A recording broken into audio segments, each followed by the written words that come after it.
ప్రముఖ రచయిత శ్రీ సింహప్రసాద్ గారు రచించిన అపురూప గ్రంథం తిరుమల తిరుపతి దేవస్థానం వారి ఆర్థిక సహాయంతో ప్రచురించబడిన అపూర్వ గ్రంథం హిందూ వివాహ మరియు జీవన విధానాల జీవిత విశిష్టతల సర్వస్వం వివాహ వేదం. చదువుతున్నది కొప్పర్తి రాంబాబు. షష్ఠి పూర్తి. మనిషి జీవితంలో 60వ సంవత్సరానికి చాలా ప్రాధాన్యత ఉంది. వ్యావహారిక జీవితం నుంచి తప్పుకుంటారు. క్రియాశీలక స్థానం నుంచి పదవీ విరమణ చేస్తారు.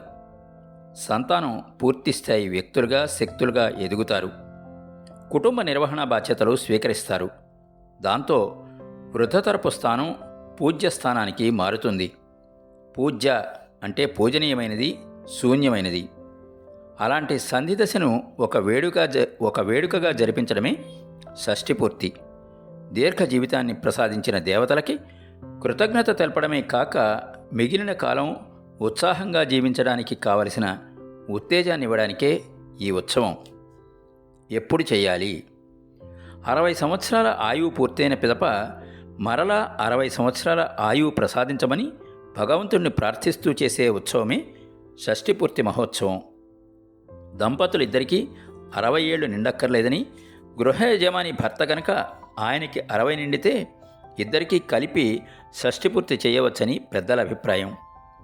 60 నిండాక కాక 60వ సంవత్సరంలోనే చేసే శాంతి యజ్ఞమే షష్ఠి పూర్తి అని కొందరి భావన. అది సరికాదు. తెలుగు సంవత్సరాల 60 ప్రభవ నుంచి అక్షయ వరకు అదొక చక్రం. 60 పూర్తయ్యాక మరో చక్రం మొదలవుతుంది. పునఃప్రారంభం అన్నమాట.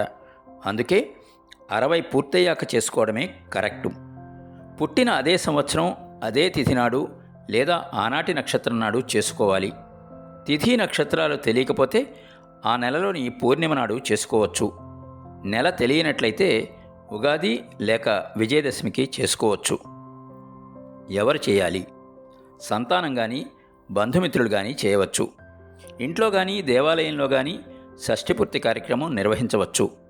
ధర్మాత్ములను, విద్వాంసులను, శ్రీమంతులను లోకోపకార కార్యములందు త్రికరణ శుద్ధిగా పాల్గొని ధర్మాత్ములను, విద్వాంసులను, శ్రీమంతులను లోకోపకార కార్యములందు త్రికరణ శుద్ధిగా పాల్గొను ప్రతిష్ఠిత పురుషులను, తల్లిదండ్రులను వారికి 60 ఏళ్లు నిండిన సందర్భంలో సత్కరించడమే షష్ఠిపూర్తి ఉత్సవ లక్ష్యం.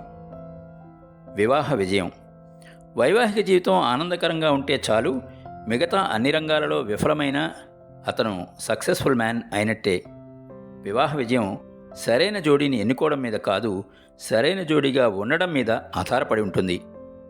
ఒక జంట ఏళ్లుగా కలిసి ఉన్నారు అంటే వాళ్ళకి సమస్య సృష్టి లేకుండా కలిసి ఉండే కళ బాగా తెలుసుకున్నారు అన్నమాటే. డబ్బు, కీర్తి, అధికారాలు ప్రేమకు సాటిరావు. నిజమైన ప్రేమ ఒకరినొకరు కట్టిపడేస్తుంది. ఒకరి కోసం ఒకరు బ్రతికేలాగా చేస్తుంది. ఇరు జీవితాల్ని పండిస్తుంది. అలాంటి దంపతుల్ని 60వ ఏట సత్కరించడమే షష్ఠిపూర్తి ఉద్దేశం. తద్వారా మిగతా వారు వారిని ఆదర్శంగా స్వీకరిస్తారన్న ఆశాభావము ఉన్నది. వివాహబంధపు ఔన్నత్యాన్ని చాటడము ఉన్నది. జీవిత సాఫల్యం.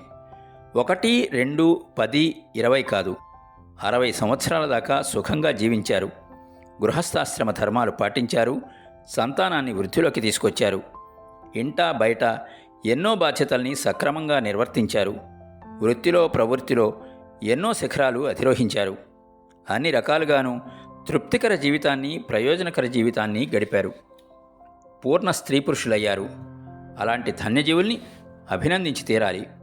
అందుకు చేసిన ఒక ఏర్పాటే షష్ఠిపూర్తి. ఇందులో మరొక సందేశం కూడా ఉంది. ఇన్నేళ్ళు మీరు మీకోసం, మీ రక్తాన్ని పంచుకు పుట్టిన వారి కోసం, మీ బంధుమిత్రుల కోసం, ఆర్తుల కోసం ఎన్నో చేసి ఉంటారు. సంతోషమే. ఇక నుంచి మీ సేవ, మీ శ్రమ, ధనం సమస్తం సమాజ కళ్యాణానికి ఉపయోగించాలి అన్న ఉద్బోధం ఉన్నది. ఇంతదాకా చేసిన కర్మల వల్ల మీ జీవితం సార్థకమైంది. ఇక చేయబోయే కర్మల వల్ల మీ జన్మ సార్థకం కావాలన్న ఆకాంక్ష ఉంది. షష్ఠిపూర్తి ఉత్సవం. గణపతి పూజ చేశాక కలశం చుట్టూ 60 కలశాలు పెట్టిస్తారు. జీవించిన ఒక్కో సంవత్సరానికి ఒక్కో కలశం అన్నమాట. ఆయా సంవత్సరాల పేర్లని దేవతలని పూజిస్తూ కలశాలను పెట్టిస్తారు. మంత్రములతో దీర్ఘాయువు కొరకు పరమేశ్వరుని ఉపస్థానం చేయిస్తారు. పరమేశ్వరుని ఉపస్థానంలో మొదటి మంత్రం ఓం త్రయంబకం యజామహే సుగంధిం పుష్టివర్ధనం ఉర్వారుకమివబంధన మృత్యోర్ముక్షీయ మామృతాత్. అంటే అర్థం పరమ యశస్వి, సుమార్గమునందు ప్రేరకుడు, శరీర బలమును వృద్ధిపరచువాడు, జ్ఞానము బలము క్రియ ఈ మూడింటిని ప్రకాశవంతము చేయనట్టి పరమాత్ముని స్తుతి ప్రార్థన ఉపాసన మేము చేయుదుము. అతని కృపచే ఖర్జూర పండు పరిపక్వమై సరేగు సమయమున తీగ నుండి వేరగునట్టు మృత్యుబంధాల నుండి మమ్మలను తొలగించి అమృతతత్వాన్ని మోక్షానందాన్ని మాకు కలిగించుగాక. కానీ పూర్ణాయువును వదలకుందుముగాక అని అర్థం. ఈ 60 సంవత్సరాలు పంచభూతాలు, ప్రాణులు, పరమాత్మ చక్కగా చూసినందునే, కరుణించినందునే సుఖంగా జీవించగలిగాము అని కృతజ్ఞతలు చెబుతారు. సంపూర్ణ ఆయుష్యమని కోరుతూ పుణ్యకర్మలు ఆచరిస్తానని వాగ్దానం చేస్తారు. సత్కార్యాలు.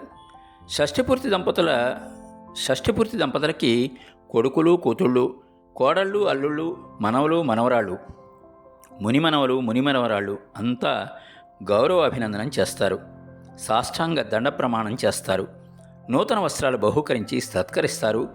వారి ఆశీస్సులు గైకొంటారు. వారు కూడా వేద పండితుల్ని సన్మానిస్తారు.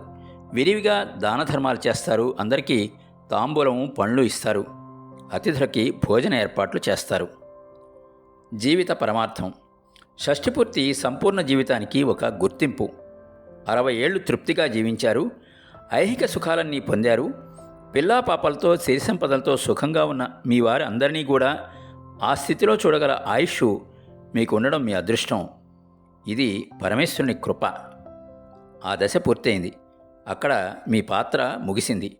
ఇకపై వానప్రస్థానానికి మళ్లాల్సి ఉంటుంది. ఇంకో 60 ఏళ్ల ఆయుష్ ప్రసాదించమని కోరారు. ఎంత దక్కుతుందో తెలీదు. దక్కిన దాన్ని మాత్రం వృధా చేయకూడదు. పుణ్యకర్మలు చేస్తూ మోక్ష సాధన వైపు అడుగు వేయాలి. జన్మని సార్థకం చేసుకోవాలి. అదే జీవిత పరమార్థం.